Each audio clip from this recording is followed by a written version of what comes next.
আসসালামু আলাইকুম বন্ধুরা, তোমরা সবাই কেমন আছো? আশা করি আল্লাহর দয়ায় তোমরা খুব ভালো আছো। আলহামদুলিল্লাহ, আমরাও খুব ভালো আছি।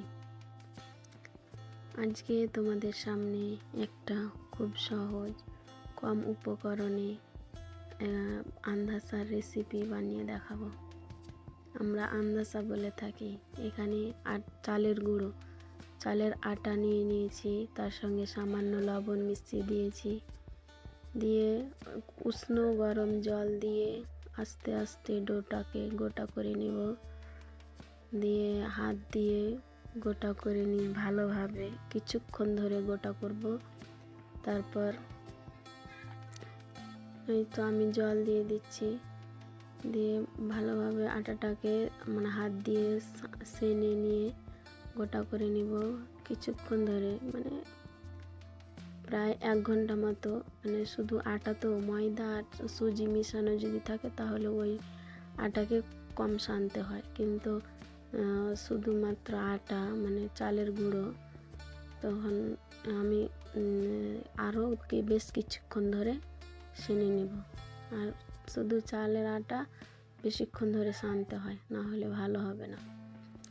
দিয়ে আমি ওই আটাটাকে লেড়ে দেখলাম বেশ আরও শক্ত হয়ে আছে, কিন্তু আরও কিছুক্ষণ ধরে আটাটাকে সানাসানি করে নিতে হবে।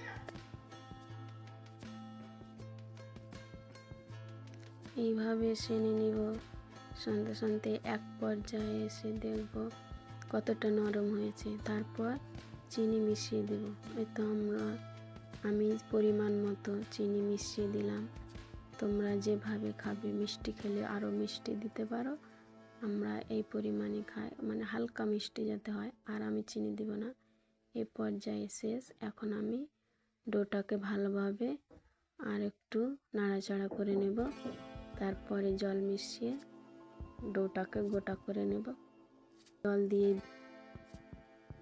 এখন দেখছি যে আটাটা ভালোই হয়ে গেছে। কিছুক্ষণ রেস্টে রাখবো। রাখার পরে তখন ভাজাভাজি করে নেব।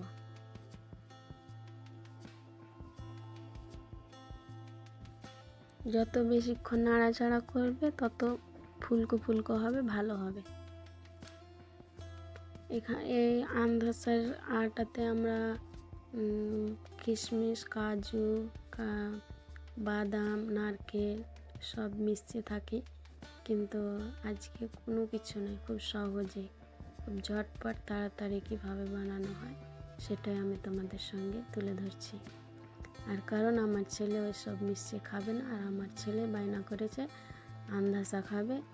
আমরা আন্দাসা বলে থাকি, কেউ মালপোয়া বলে, কেউ তেলে পিঠা বলে, কিন্তু আমরা আন্দাসা বলি।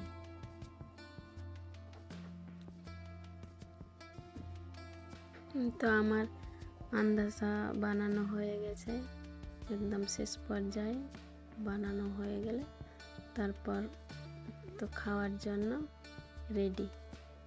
তো আর শেষের দিকে আমি লাল লাল করে ভেজেছি, কারণ এটা শুধুমাত্র আটার তো শক্ত হয়ে যাবে, তার জন্য লাল লাল করে ভেজেছি যাতে নরম থাকে।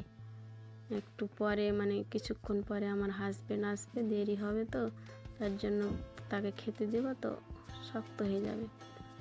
আজকে এ পর্যন্ত। পরের দিন তোমাদের সাথে আরও নতুন ভিডিও নিয়ে হাজির হব। আসসালামু আলাইকুম। ভালো থেকো সবাই।